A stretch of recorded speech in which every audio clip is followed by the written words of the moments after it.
बिस्मिल्लाहिर्रहमानिर्रहीम। अस्सलाम वालेकुम। हकीकत टीवी साइंस एंड हेल्थ में खुश आमदीद। दुनिया में इस वक्त तो मामलात ये चल रहे हैं कि ईरान और अमेरिका की जंग बंद हो, तेल की कीमतें वापस आएं, ये सब कुछ चल रहा है। लेकिन ईरान अब जो काम करने के लिए जा रहा है उसके असरात इतने भयानक होने वाले हैं, इतने भयानक होने वाले हैं जिसका तसव्वुर नहीं कर सकते। अभी तक आपने देखा है कि ईरान पर अटैक होता है, ईरान डिफेंड करता है, दिफा करता है, लड़ता है। ये अभी तक की स्ट्रेटजी थी कि ईरान पर अटैक होगा तो वो लड़ेंगे। अब वो पहली मर्तबा अटैक करने की पोजीशन में आ गए और वो अटैक करने जा रहे हैं। आप ये सोचें कि ईरान की मिलिट्री ने पैगाम दिया है अमेरिका की नेवल फोर्सेस को, नेवी को, कि ये जो आपने नाकाबंदी कर रखी है इसको आप हटा दें। अब दिफा नहीं होगा, अब हम आप पर अटैक कर देंगे। और ईरान की फोर्सेस को ऑर्डर जारी किया है कि अब आप अटैक के लिए तैयार रहें। ये दो पॉइंट्स समझे, दोनों में बड़ा डिफरेंस है। ट्रम्प ने ऐलान किया है कि मुज़ाकरात खत्म हो गए हैं, तो मैंने अब बड़ा क्लियरली कह दिया है कि अगर ईरान को जरूरत होगी तो ईरान अब मुझे कॉल कर ले, हम तैयार हैं। यानी ये लेवल अब आ चुका हुआ है डोनाल्ड ट्रम्प का कि वो कह रहा है कि ईरान अगर कॉल कर ले हम मुज़ाकरात फोन पर कर लेंगे। आपको जरूरत है, सालसी सूलसी का टाइम नहीं है। 18-18 घंटे हम अमेरिका से यहाँ से जाते हैं, हमारी बेइज्जती होती है, आप मिलते नहीं हैं। तो इसका सोल्यूशन ये है कि आप हमसे मामला तय कर लें, बड़े आला लेवल के मामला आप तय कर लें फोन पर ही, मैं तैयार हूँ।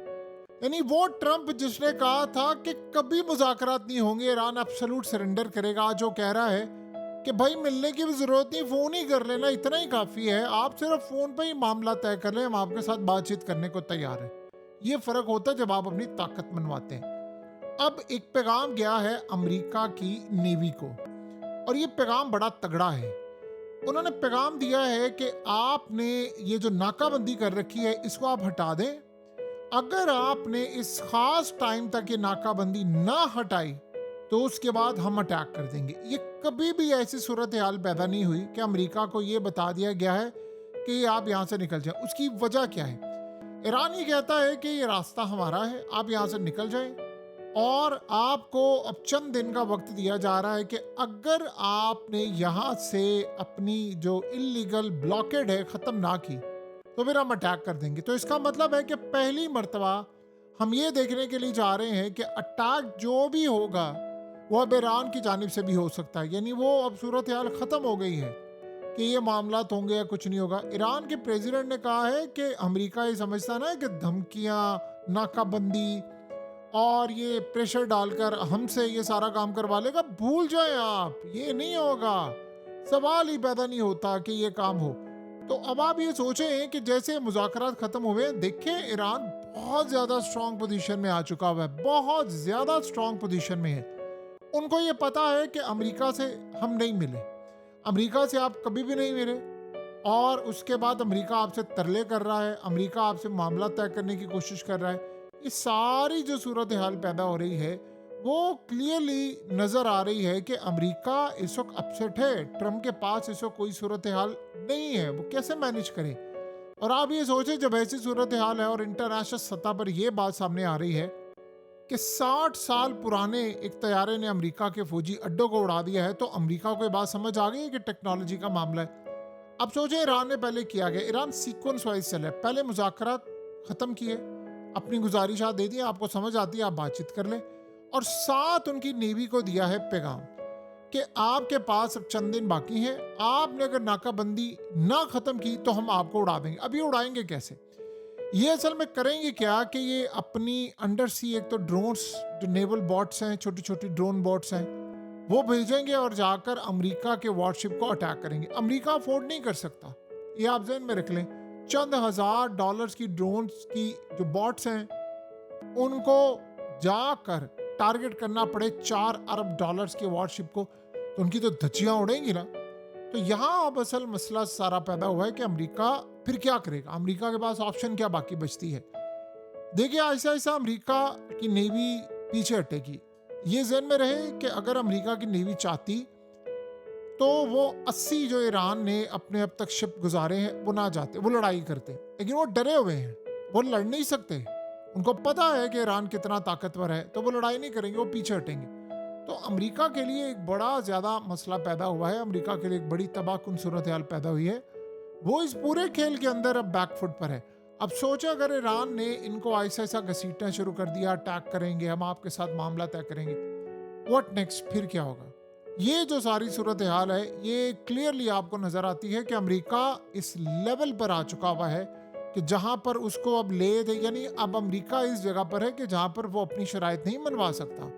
उनको एक खतरा पैदा हो गया है कि नेवी नाकाम हो चुकी है, फौज नाकाम हो चुकी है, तो ईरान अब ओपनली अटैक करेगा और खुद अटैक करने के लिए वो तैयार बैठा हुआ है। देखिए, अब इसके बाद का असल मसला ये है कि अब्बास अरागची जब मस्कत गए हैं तो उसके बाद उन्होंने जाना है मॉस्को।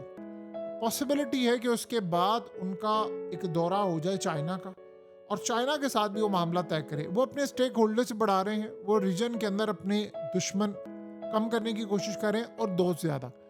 ईरान ने एक चीज रियलाइज की है कि जैसे ही यूरोप ने हम पर 47 साल हो गए पाबंदियां लगाई हुई हैं, जैसे ही हमने अमेरिका पर अटैक किया, यूरोप को गर्दन से पकड़ा है, ये कह रहे हैं कि हम आपसे पाबंदियां हटाएंगे, तो वो ये समझ रहे हैं कि स्क्वीज करें। ये जो आपने एक चीज गौर किया ना कि अचानक ईरान इतना अग्रेसिव हो गया मुज़ाकरात के अंदर, वो कह रहे हैं कि ठीक है जी, अगर अमेरिका आएगा हम नहीं मिलेंगे। अमेरिकी वहां से उनका जहाज उड़ने वाला था। सोचे 2 दफा ये मामला हुआ है, जेडी वेस्ट ने आना था, उन्होंने कहा हमने नहीं मिलना, इन्होंने आना था, उन्होंने कहा हमने नहीं मिलना। तो ये सूरत हाल में वो 10 पॉइंट्स दे दिए। अब मुलाकात एक ही सूरत हो सकती है, जब अमरीकी ये कह दें कि ठीक है ओपनली ट्रम्प के हम 10 पॉइंट्स आपके मानने को तैयार हैं, इन 10 पॉइंट्स पर ही बातचीत होगी और उसके अलावा कोई मामला तय नहीं होगा। सो अमेरिका अगर ये सारी सूरत हाल मान जाता है, सारा मामला कर देता है, तो फिर तो समझ आती है बातचीत की। यहाँ सबसे बड़ा चैलेंज अब ये बना हुआ है कि ट्रम्प एग्जॉस्ट हो चुका हुआ है इस जंग से, इतना ज्यादा एग्जॉस्ट हो चुका हुआ है कि यहाँ पर अब अगले चंद महीने के अंदर ट्रम्प के पास अब ज्यादा देर नहीं है। मिड टर्म इलेक्शन सर पर खड़े हुए हैं और मिड टर्म इलेक्शन से पहले ट्रम्प की रेटिंग इतनी ज्यादा गिर चुकी है, इतनी ज्यादा गिर चुकी हुई है, माइनस में चली गई कि कोई अमेरिका का प्रेसिडेंट आज इस लेवल पर नहीं गिरा जो ट्रम्प है। और कभी इतनी पॉपुलैरिटी भी किसी को नहीं मिली थी जो ट्रम्प को मिली थी। सिर्फ 1 साल के अंदर 2 ऐसे इवेंट्स हुए जिसने ये सारे का सारा मामला जमीन बोस कर दिया टोटली। एक तो ईरान जंग वाला मामला, और दूसरा जो टैरिफ उसने आयद किए हैं वो भी नाकाम। तो अमेरिका के पास इस वक्त डिजास्टर है। देखिए, अमेरिका की सुप्रीम कोर्ट का जो फैसला है उसके बाद अब ट्रम्प कर क्या रहा है कि वो टैरिफ वापस कर रहा है। जिनको लगाए थे उसने टैरिफ, जाहिर सी बात है चाइना पर टैरिफ लगाए थे तो इंपोर्टर्स ने पैसे पे किए ना, तो वो जो प्रोडक्ट्स आई हैं इनकी मार्केट के अंदर, वो जो महंगाई हुई है, तो वो अब इनको वापस करेगा। तो बताएं, वो उसके हाथ से वो टैरिफ वाला मामला भी निकल गया। अब ईरान वाला मामला, फौज नाकाम हो गई है, अब बातचीत नहीं हो पा रही। कहीं कहीं तो कोई एक स्टेबिलिटी का मामला होता है, कहीं उसको स्टेबिलिटी नजर नहीं आ रही, कतन किसी लेवल पर नजर नहीं आ रही। तो अमेरिका के पास अब क्या ऑप्शन बाकी बचती है? उसके पास ऑप्शन अब सिर्फ एक बचती है कि वो ईरान से बैठकर मामला तय कर ले। अब अगर ईरान से वो मामला तय करेगा तो बचत होगी उसकी। देखिए, ईरान ने अगर यहाँ पर अटैक करना शुरू कर दिया अमेरिका पर, तो अमेरिका के लिए सबसे बड़ा चैलेंज ये होगा कि तेल की कीमतें मजीद ऊपर जाएंगी। वो ज्यादा देर अफोर्ड नहीं कर सकता तेल की कीमतें, और बड़ा नुकसान हो रहा है ऑलरेडी। सो कहीं ना कहीं तो ट्रम्प को अब कंप्रोमाइज करना पड़ेगा, और उसके अलावा उसके पास कोई सूरत हाल नहीं। आपने एक चीज गौर की है कि जब स्टार्ट हुआ था ये सारा मामला आयतुल्ला को मारना, तब जरा जंग के मामला तोड़ थे, एग्रेसिव था अमेरिका। अब अमेरिका हर कीमत पर इस जंग को अवॉइड करना चाहता है और वो तरले कर रहे हैं। यानी कभी आपने सोचा था कि ये हालत हो जाएगी कि अमेरिका का प्रेसिडेंट कहेगा ईरान को कि आप लोग जब चाहें हमें कॉल कर सकते हैं, हम फोन पर ही मामला तय कर लेंगे। यानी वो सालसी वाले ममालिक भी बीच में से फारिग कर दिए कि भाई आपने अगर बातचीत करनी है तो डायरेक्ट हमसे बात कर लें, डायरेक्टली कर ले, फोन पर बातचीत कर ले, फोन पर ही मामला तय हो जाएंगे, हम वहां नहीं आएंगे, आप जब कहेंगे हम तैयार बैठे हुए। ये सुपर पावर का मिजाज है, ये मिजाज है इनका कि आप ये कहें आप, यानी जो ट्रम्प ने कहा था कि मैं सरेंडर चाहता हूं पूरी ईरान से, यानी इनकी इस्टेब्लिशमेंट फोर्स कहता है कि अभी ईरान के अंदर पता ही नहीं है कि मुज़ाकरात करने वाले असल लोग कौन हैं, इख्तियार किसके पास है। ये 2 चेहरे आ जाते हैं, ईरान के फॉरेन मिनिस्टर और दीगर, लेकिन बैक एंड पर बैठे हुए जो ताकतें हैं, मुश्तबा खामनाई और इस्टेब्लिशमेंट और ये सारी फौज के लोग, असल में तो पावर सारी उनके पास है। तो असल सूरत हाल तो अब ये पैदा हुई है कि ट्रम्प को ये बात अच्छी तरह समझ आ गई है कि अभी कोई ना कोई मामला तय कर लें। देखिए, गल्फ कंट्रीज ने साफ कह दिया अमेरिका को कि हम अब इस जंग को अफोर्ड नहीं कर सकते। अगर आपने ये जंग मजीद लड़ी तो हम आपके साथ बिल्कुल नहीं होंगे। करेंसी स्वैप्स हो या हालात ख़राब हो, इन्वेस्टमेंट हो, सब हाथ से निकल रहा है। तो कहीं ना कहीं तो वाइंड अप आपको ये मामला करना पड़ेगा। और ऊपर से फौज, जर्नैल, ये सारे लोग खिलाफ हो चुके हैं ट्रम्प के, अवाम समेत। तो वो चाह रहा है कि मैं कोशिश करूं वाइंड अप कर लूं इस जंग को।